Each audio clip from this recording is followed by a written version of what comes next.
Fala tu!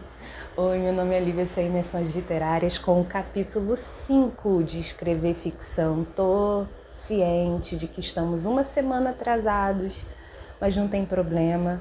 A playlist tá aí nos projetos de leitura, então se você não conseguir ver agora, se você só puder ver depois, não tem problema, o vídeo vai ficar aí para você acompanhar essa leitura com a gente. O vídeo de hoje tem como título Aplainando um terreno de intenso trânsito, a focalização.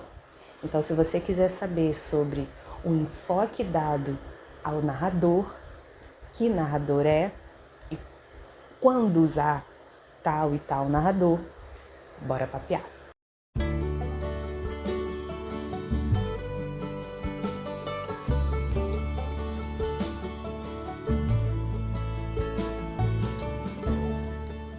Pessoal, acredito que o vídeo de hoje seja até mais curto, porque o capítulo 5 é um capítulo mais curtinho. O Luiz Antônio vai falar pra gente que não há textos escritos somente com narradores em primeira e terceira pessoa.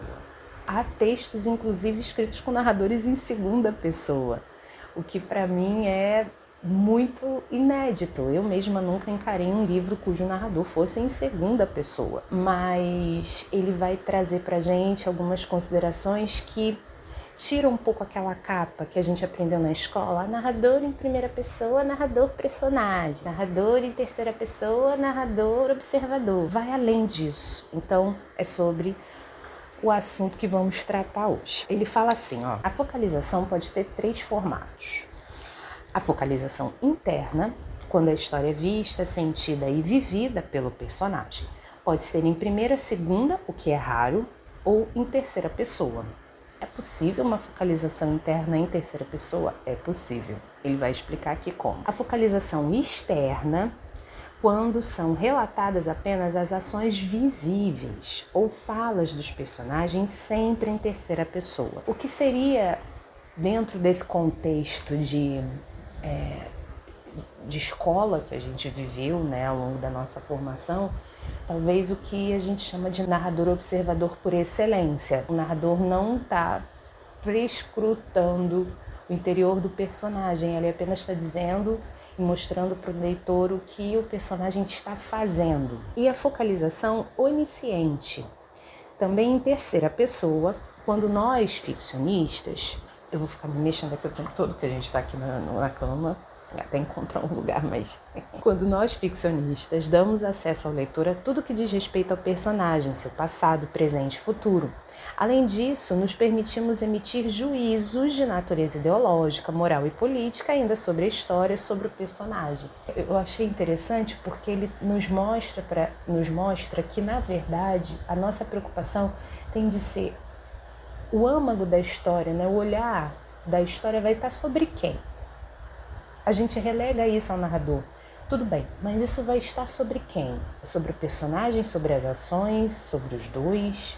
É uma decisão que a gente tem de tomar. Nesse tipo de focalização, quando ela é interna, o leitor é colocado dentro da cabeça e das emoções do personagem e sabe tanto quanto ele. Por isso que a parte externa, o que outros estão fazendo, passa despercebido pelo personagem. A gente está com os olhos em cima dele, o que outros estejam fazendo não nos chega, não nos toca, não nos fala ainda. As vantagens e as desvantagens do uso da primeira pessoa. É bom de escrever e bom de ler, porque você, na primeira pessoa, quando você está lendo um texto em primeira pessoa, você consegue se relacionar mais com o personagem. Você se identifica mais com ele, você está vendo que ele ali está sofrendo, e a depender do que ele estiver sofrendo, pode ser algo que faça parte da sua vida também. Em contrapartida, a primeira pessoa tem limitações.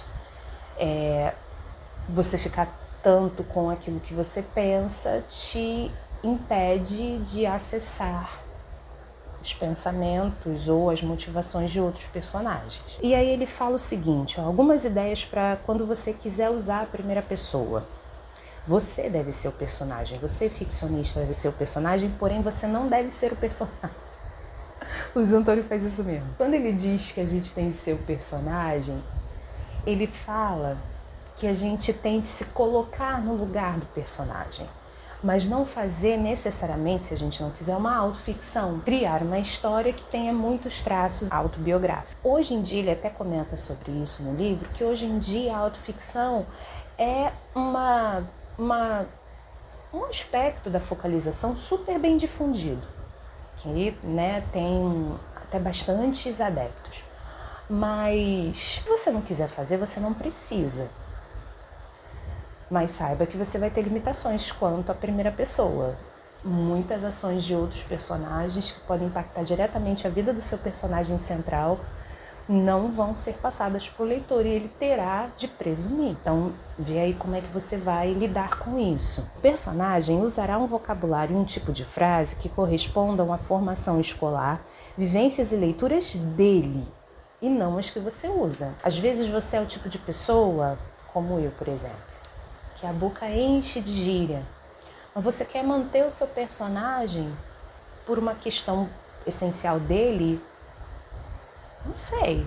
Você quer manter seu personagem ali usando quase que uma linguagem anacrônica. Você precisa se lembrar que é o personagem que está contando a história dele em primeira pessoa. Então, apesar de você ser o personagem, se colocar no lugar dele, você não pode projetar a sua vida no personagem.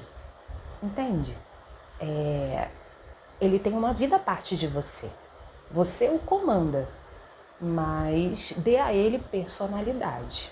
E, além de dar personalidade a ele, você tem de ter por ele empatia, mesmo que você esteja escrevendo sobre a vida de um serial killer. Você precisa ter empatia, senão você não continua a história. Não necessariamente você vai concordar com as ações do seu personagem. Acho que na maioria das vezes a gente não concorda, mas precisa haver algum tipo de relacionamento aí, né? Ainda mais se você estiver escrevendo em primeira pessoa. Porque em terceira é mais fácil ter esse distanciamento, não é verdade? Tanto o monólogo interior como o fluxo de consciência não se constituem modalidades autônomas de focalização. São técnicas por meio das quais é possível apresentar a focalização interior em primeira pessoa. A nossa principal representante do monólogo interior, do fluxo de consciência, é Clarice Lispector. E depois que você lê Clarice, lê um tanto, de Clarice, você, acredito eu, talvez eu possa me estrepar falando isso, mas você acaba conseguindo dar um pouco mais de atenção a outros trabalhos de outros autores que, mesmo que tenham vindo antes dela, façam uso do fluxo de consciência do monólogo interior. Mas eu já vou te falar que até no caos, já falamos sobre essa frase, até no caos tem ordem, por incrível que pareça. Se você vai projetar no seu personagem central um fluxo de consciência, cara, toma cuidado para ele não se tornar, na verdade, uma rajada de pensamentos que não consigam fazer sentido para quem estiver lendo. Experimenta, ele até vai falar sobre isso, fazer o fluxo de consciência em pedaços, em porções, parágrafos curtos dentro da sua narrativa, até para saber se você fica à vontade com isso. Eu, particularmente, não fico. Não fico lendo, apesar de reconhecer a importância que tem, e não ficaria de jeito nenhum escrevendo. Então, muito provavelmente, fluxo de consciência, a não ser que eu ganhe uns bons anos de caminhada aí, tentando escrever alguma coisa e me sinta mais apta, mas se eu fosse ter de fazer hoje, eu não conseguiria. O que acontece no fluxo de consciência é a radicalização do monólogo interior, que dá a ideia de que o leitor está dentro do puro ato de pensar no personagem, durante o qual as ideias vêm à mente de forma errante. Isso é possível, agora falando da focalização interna usando a segunda pessoa. Conhecer os sentimentos, entrar dentro da cabeça de um personagem usando o pronome pessoal a segunda pessoa? Sim, é possível, mas muito excepcionalmente. E eu vou ler para vocês o trecho que ele publicou aqui da novela de Carlos Fuentes, Aura, de 1962. Você bate em vão com essa aldrava, essa cabeça de cão em cobre, gasta, sem relevo, semelhante à cabeça de um feto canino dos museus de ciências naturais. Imagina que o cão lhe sorri e larga logo seu contato gélido. A porta cede ao levíssimo empurrão dos seus dedos e, antes de entrar, olha pela última vez sobre os ombros, franze as sobrancelhas porque uma fila longa de paradas de caminhões e automóveis chia, apita, solta fumaça insana de sua presa. Você tenta inutilmente reter uma única imagem desse mundo exterior indiferente. Fecha a porta do vestíbulo atrás de si e procura penetrar na escuridão dessa ruela coberta.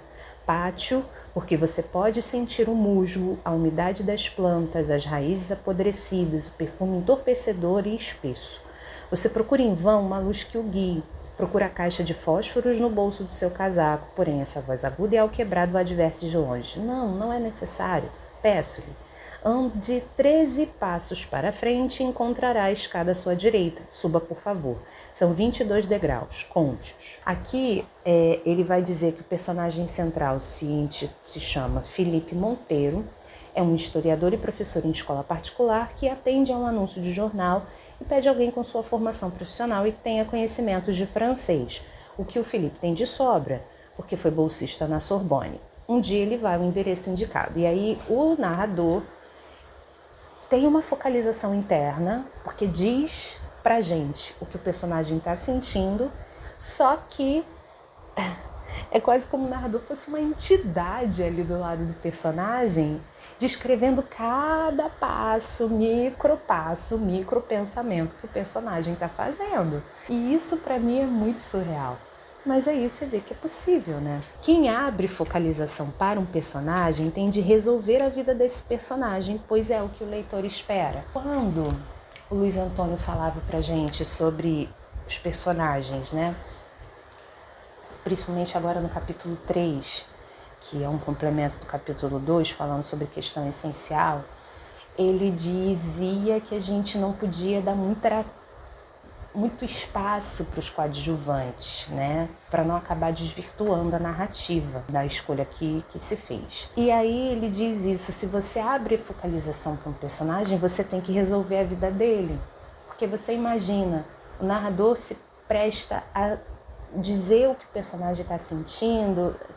Se for algo interessante, o leitor vai querer saber mais e o narrador vai automaticamente deixar aquele personagem de lado porque ele não é o central. E isso vai frustrar o leitor.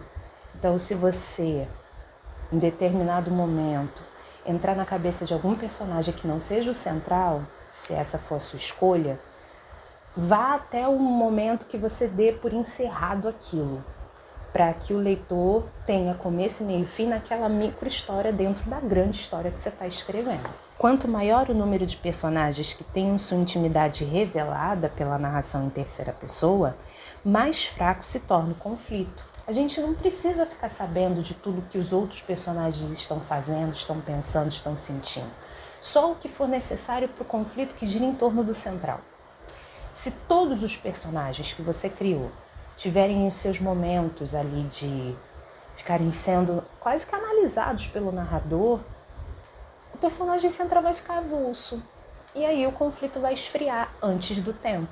Porque ele tem de esfriar, só que ele esfria no final, não na subida para o clímax, né? Se quiser manter forte o conflito da narrativa, procure contá-lo na perspectiva de um só personagem, a saber, o personagem central. A focalização externa se limita a descrever as ações dos personagens, por isso o texto acaba sendo sempre em terceira pessoa, mas sem ingressar em sua interioridade. Se o narrador se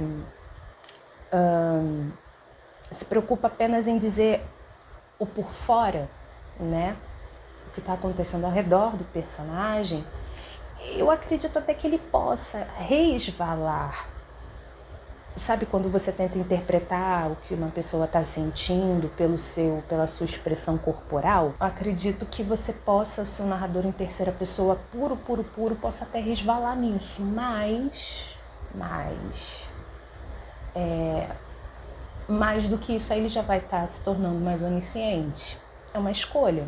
A focalização que não é externa, tampouco é apenas interna, mas é de alguém que tem juízos e os emite a respeito do assunto sobre o qual escreve. É a onisciência, chamada de onisciência tradicional. E aqui ele vai dizer que os estudiosos, né, de épocas passadas chamavam esse narrador de narrador Deus. E é bem por aí, porque se você tem um narrador que te conhece por dentro e por fora, que sabe o que se passa em todos os lugares, a figura que para alguns, para mim não, mas que para alguns mitológica tem essas características é Deus, né? E eu acho,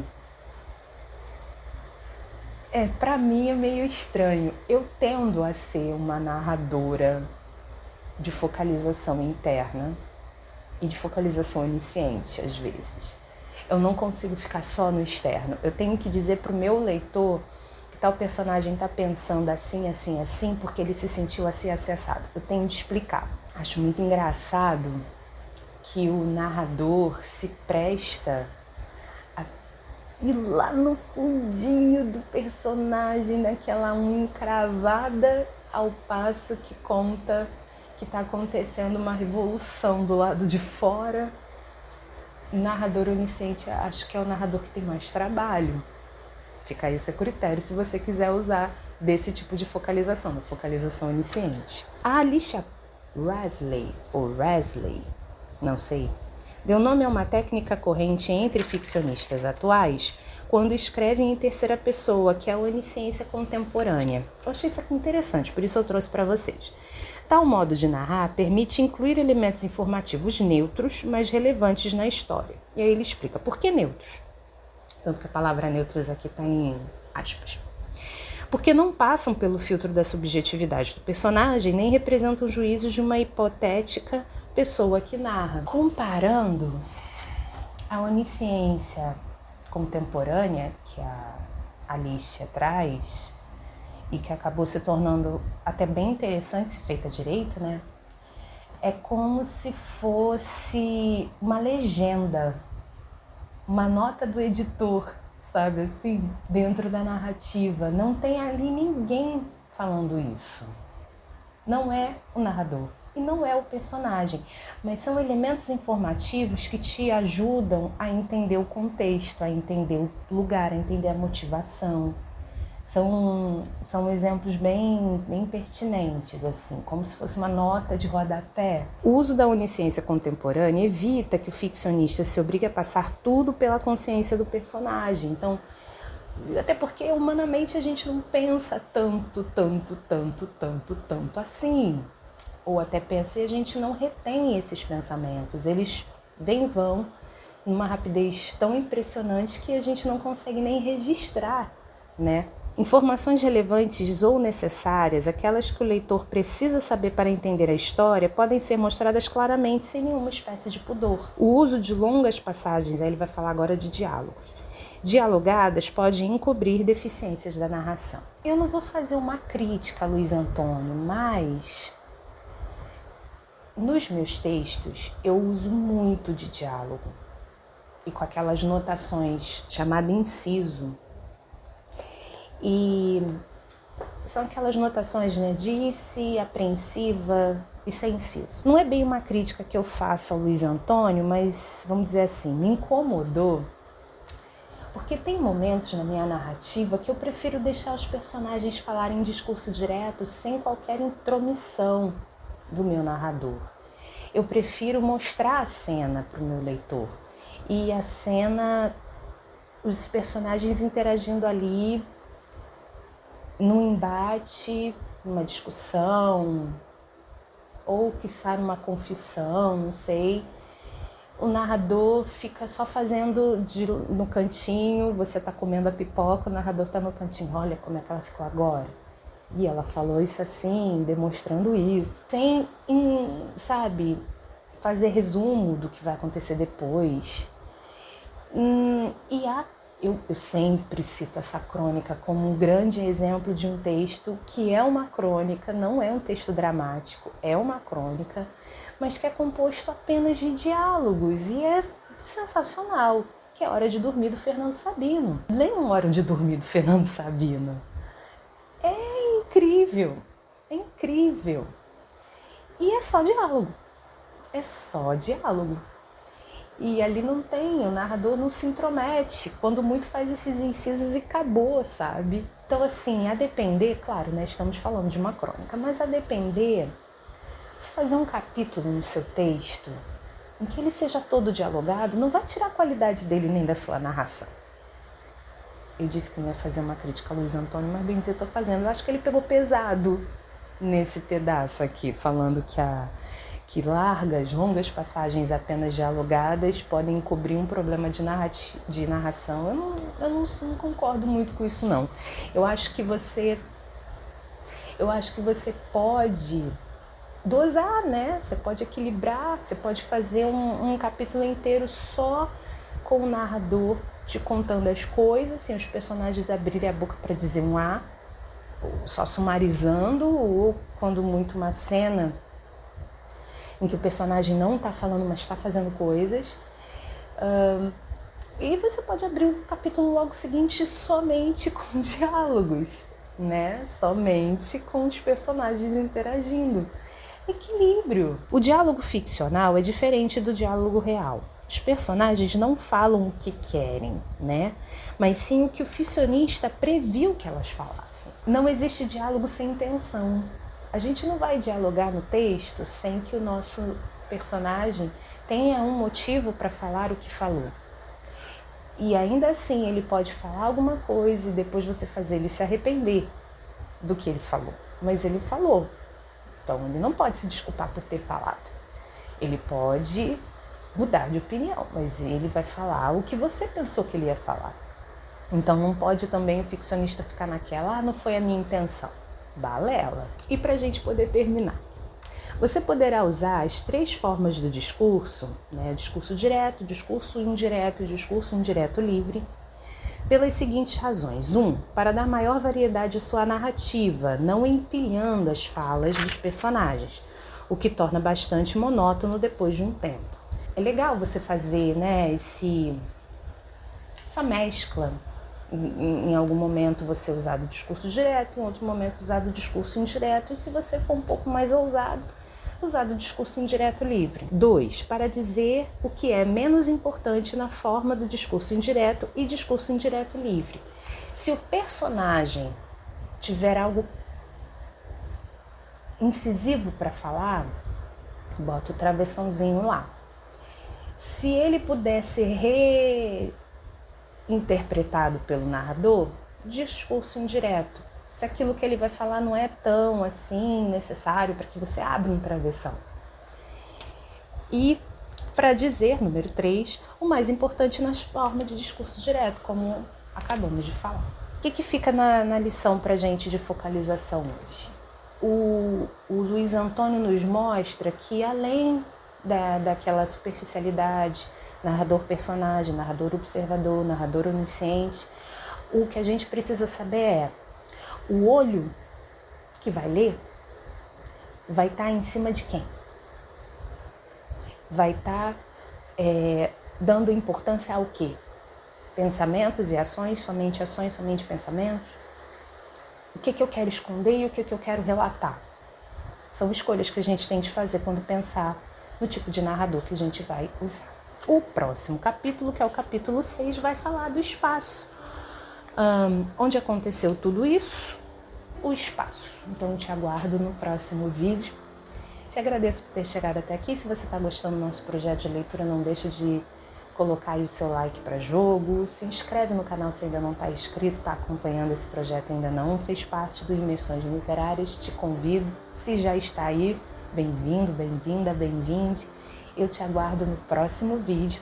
E não se esquece, se você ainda não comprou esse livro e tem interesse de comprar, o link da Amazon afiliado está logo aqui embaixo. Vou ficando por aqui. Um beijo. Tchau.